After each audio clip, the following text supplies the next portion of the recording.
1. 마법소녀 나. 주인공 우노사키는 인기 아이돌 모히로를 짝사랑하는 15살 소녀인데요. 어느 날 그녀의 집으로 의문의 남자가 찾아옵니다. 그는 사키의 어머니와 친분이 있어 보였는데요. 알고 보니 그는 마법소녀 스카우터였고 사키의 엄마는 은퇴한 마법소녀였습니다. 그는 노쇠한 사키 엄마의 후계자로 사키를 지목한 것이죠. 그렇게 사키가 고민에 빠진 그때 괴물 요마가 출연했다는 알람이 울립니다. 요마는 귀여운 외모를 가졌지만 사람들을 이 세계로 납치하는 사악한 존재였는데요. 하필이면 사키의 짝남 모히로가 요마에게 붙잡혀 위기에 처했다는 사실을 알게 됩니다. 결국 모히로를 구하기 위해 사키는 마법소녀가 되기로 결심합니다. 만족한 스카우터는 좋아하는 사람의 이름을 외치면 마법소녀로 변신할 수 있다고 알려주죠. 나는 모히로를 좋아해. 이후 마법소녀로 변신한 사키의 모습은 굉장히 충격적이었습니다. 손이 솥뚜껑처럼 두꺼워지고 팔과 다리는 탄탄, 가슴 근육까지 엄청나게 자라면서 건장한 근육질 남자로 변해버렸습니다. 사키가 기대했던 마법소녀다운 신비로운 모습은 좀처럼 찾아볼 수 없었죠. 게다가 마법소녀라고 하기에는 괴물 퇴치 방법도 굉장히 투박했는데요. 그저 강해진 육체를 활용해 완력으로 적을 제압하는 방법밖에 없었습니다. 좀 더 마법소녀 같은 전투 방법은 없나요? 라고 묻자 스카우터는 머리핀을 뽑아 던져 라고 말했습니다. 사키는 이런 식으로 괴물들의 마음이 정화되는 건가? 라고 생각하는데요. 하지만 기대와는 다르게 머리핀은 수류탄처럼 엄청난 폭발을 일으키며 요마를 다 날려버리는 터프한 무기였습니다. 이후 사키는 계속해서 마법소녀 같은 전투 방식을 요구해 드디어 마법소녀의 상징인 마법봉을 얻게 되었는데요. 하지만 이 마법봉은 외형만 그럴듯할 뿐 아무 기능이 없었습니다. 결국 마법봉을 둔기처럼 휘둘러 모든 요마들을 때려 눕히며 상황은 마무리됩니다. 이후로도 사키는 물리 마법소녀로 변신해 강한 피지컬로 악당들을 무찌르며 활약하게 됩니다. 2. 변형소녀. 숏 애니메이션 형식으로 제작된 변형소녀에는 총 5명의 소녀가 등장하는데요. 어느 날 원피스를 입은 한 소녀가 들판에 서 있었습니다. 그런데 갑자기 강한 바람이 불어 소녀가 쓰고 있던 모자가 날아가 버리는데요. 이때 주인공 하루가 나타나 모자를 향해 점프하는 순간 온몸이 개조되면서 제트 비행기로 변신합니다. 그녀의 팔과 다리, 머리는 제트기의 날개, 추진체, 조종석으로 변형되었죠. 그렇게 모자를 잡은 하루는 지금이 내 인생 최고의 순간이야! 라고 외치며 하늘을 날아갑니다. 이후 모자를 돌려주며 하루와 원피스 소녀는 친구가 되었습니다. 알고 보니 이 애니메이션은 변신 소녀물이었는데요. 충격적인 모습으로 변하는 소녀들의 정체는 과거 전쟁에서 은밀하게 활약했던 인형변기였습니다. 이후 소녀들의 활약으로 전쟁이 끝나자 정체를 숨긴 채 인간 세계에 숨어 살게 된다는 설정이었던 것이죠. 특히 변형소녀에서 가장 충격적인 장면은 린의 변신 장면이었습니다. 도로 위를 열심히 달리던 린은 길가에 있는 주유소를 발견하는데요. 갑자기 뛰어들어가 손님의 차에 꼽혀있는 주유건을 뽑아 입에 대고 기름을 꿀꺽꿀꺽 마셨습니다. 그리고 땀을 흘린 뒤 시원한 물을 마신 것처럼 상쾌한 표정을 지었죠. 이후 린의 허벅지에서 바퀴가 나오고 머리는 엔진으로 바뀌며 스포츠카로 변신했고 최고야! 라고 외치며 시원하게 도로를 질주했습니다. 이외에도 전투 로봇으로 바뀌는 이츠키,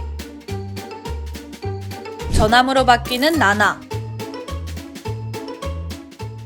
오코노미야끼를 만들기 위해 팔이 6개 달린 로봇으로 변신하는 아리사도 등장하는데요. 이를 본 사람들은 우리 인류에게는 아직 이른 애니메이션, 이것이 바로 제2트랜스포머다 라며 충격에 빠졌습니다. 3. 명왕계획 제오라이머. 제오라이머는 거대 로봇 제오라이머와 주인공 아키츠 마사토 그리고 미소녀 여주인공 히무로 미쿠가 등장하는 SF 애니메이션입니다. 미사토와 미쿠가 함께 제오라이머를 조종해 비밀결사의 악당 철갑룡과 맞서 싸우는 내용이죠. 어느 날 혼자 있던 미쿠는 갑자기 들이닥친 철갑룡 일당에게 붙잡히게 됩니다. 이후 강제로 신체 조사를 받으며 그녀의 숨겨진 정체가 드러나는데요. 알고 보니 그녀는 제오라이머에 탑재하는 차원 연결 시스템인 메인 부품이 되기 위해 만들어진 존재였습니다. 미쿠 없이 미사토만으로는 제오라이머가 100% 힘을 발휘할 수 없었던 이유가 바로 이것 때문이었죠. 바로 그때 미쿠는 제오라이머로부터 합체 신호를 받게 되는데요. 그 순간 아름다운 소녀의 모습은 온데간데 없이 사라졌습니다. 피부와 머리카락은 사라지고 신체 구조에 맞게 골격화되어 있던 기계장치가 드러났습니다. 그리고 기괴한 모습을 한 미쿠의 갈비뼈가 열리며 팔다리가 접혔고 기계로 만든 거미처럼 끔찍한 모습으로 변했습니다. 되었습니다. 이후 그녀는 철감용 진영에서 사라져 제오라이머에게 순간이동에 합체했는데요. 이 장면에서도 미쿠는 생물에 기생하며 살아가는 끔찍한 곤충 같은 모습을 하고 있었습니다. 비록 제오라이머는 4화 분량의 짧은 애니메이션이었지만 완성도 있는 작품으로 평가되며 많은 찬사를 받았는데요. 특히 여주인공이 로봇의 핵심 부품이었다는 반전과 끔찍하고 기괴한 변신 장면은 많은 사람들의 뇌리에 깊이 박히게 되었습니다. 오늘의 이야기 흥미로우셨다면 구독과 좋아요 부탁드려요. 저는 다음에 더 흥미로운 이야기로 찾아뵐게요. 안녕!